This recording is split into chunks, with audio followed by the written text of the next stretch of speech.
For these raw and uncut videos, I like to go deep into the vaults at Banger and re-explore old interviews from our past projects. And perhaps one of the best interviews that we've ever done at Banger was with Ronnie James Dio for Headbangers Journey back in 2004. And in fact, this will be the second time we're going back to that interview. Well, because Ronnie's amazing. What else can we say?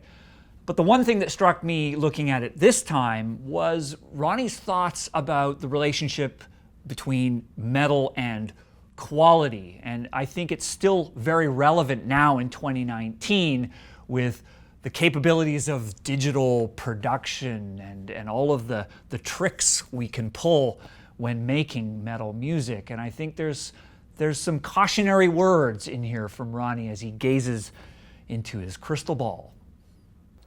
What's this called? Slate. Slate. See, and I'll change this part from the black and white thing to something a little bit more evil. Just flip them around. Start with white and black. There you go. Dragon's mouth. Yeah, that's right. Dragon. Let me make a dragon up here. It'll be perfect.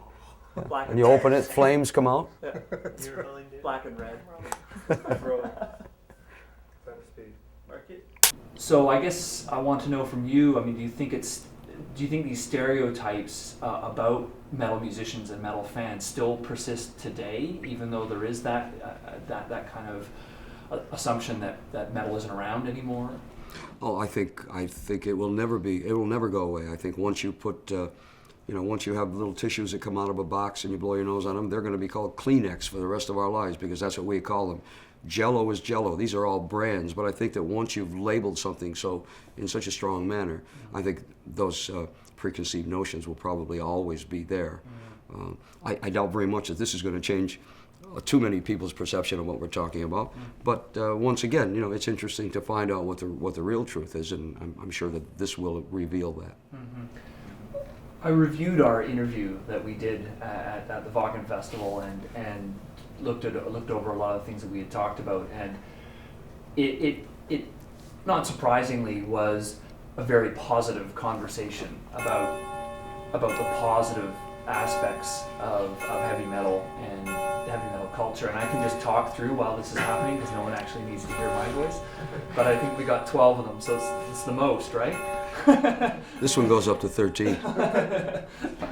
And I guess I'd like to ask you the question: is what don't you like about metal?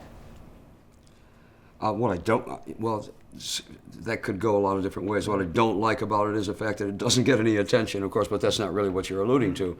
What I don't like about it, I sometimes don't like how easy it seems for musicians to say, I'm going to be a heavy metal musician, and then not do it well. I think that bothers me the most, that it seems such an easy route to go because the Marshalls can be turned up to 10, and what comes out of it is normally a rhythm first anyway, and then an attitude. But what happened to the guitar players? What happened to the singers? I found that it has become too easy an avenue to just go out and flail away at your instrument and screech away at your voice or mumble away. That bothers me. That does, because I came from a place where my peers were like guys from Zeppelin and Deep Purple, and and then later on from Judas Priest and from Maiden and all the people that I respect, who can sing and play and think and have, again, good social conscience, or people that make me proud to do this. So the thing that bothers me most is the fact that it's probably, again, too easy an avenue to just go out and flail away. And I think that demeans what all the rest of us have tried to do. Other than that, there's nothing that I don't like about it. Musically, I love it. I love it because it's all about the attitude. I always wanted to be in a band that just went out and went, how loud can we be tonight? And how strong can we be tonight? That's just something that always attracted me as a musician. And I think that's one of the things that attract fans as well. The fact that it is so damn aggressive all of the time. And to me, it's always been the difference between if in my younger days, if I was going to have to play a show with other bands, and if one of them was a band who was very popular, but were playing pop music, even though there were a lot of people there to see them, and we were next, that was the best part of it all, because then it was like, wow, check this out. I was proud to be heavy. That's the thing I always wanted to be. I was so proud to play heavy music. No matter what came before us, no matter how successful it was, we knew there was always 2 or 3 people in that audience going, yeah, that's what it's all about. So, that's what I love the most about it, is the music and what it has allowed me to do, which is to be as aggressive as possible and to play really heavy music, but still with hopefully some great musical ethics. Are you an aggressive person? Yes, I am. Yes, I am. I'm quite, laid back when there's nothing going on that bothers me. But yes, I am an aggressive person. I don't think you become successful unless you're aggressive. But then again, there are different kinds of aggression. There's violent aggression and there's sensible aggression. I think I'm a more sensible, aggressive person. I look around me and see what's happening in the world, and I know that those are going to affect my decisions. I listen to the music, I observe the people around me within the music I make, and I decide how I have to use my own aggression. But yes, I'm aggressive because I want to succeed, and I'm aggressive because I'm opinionated. And what you have to do is, it's easy to be opinionated and aggressive, but you have to prove that you're worthy to be opinionated and aggressive. And I think that's what I've always tried to do. Hopefully I've achieved it, 85% of that way. Well, yeah, I'm aggressive.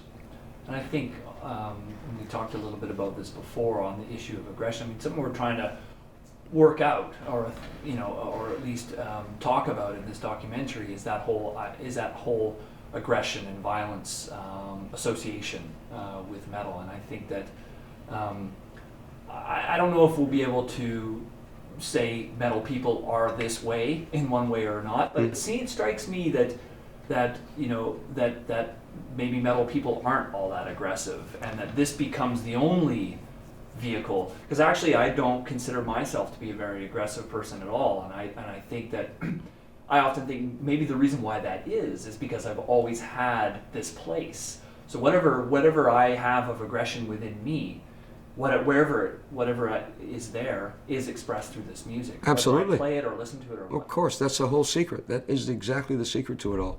It is a release of aggression. This kind of music, if you go to a concert and you see people, as you will obviously in this film, you'll see people out there reacting, very, from head banging to, just very, very aggressive attitude. But that's the whole point of it. They go to that show, and by the time the show's over, the aggression has been expressed, and they just go on their way. Let's go have a couple beers.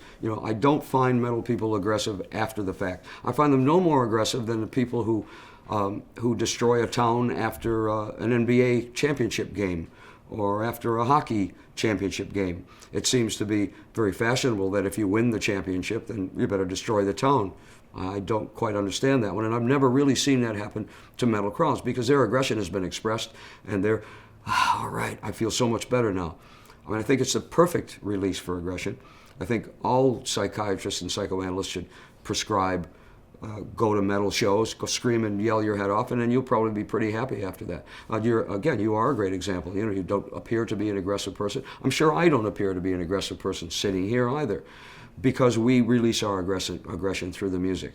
And I think that that's always been my feeling about this, that that's what allows me not to be a violent, aggressive person. But hey, we've had some pretty stunning riots going on in pop concerts and in other places as well. And people are what people are. If you piss them off, they're probably going to get rather violent if you piss them off for long enough, and that's going to happen with any audience. So I think that it's a real misnomer to attach violent aggression to blanketly to metal music. Mm-hmm.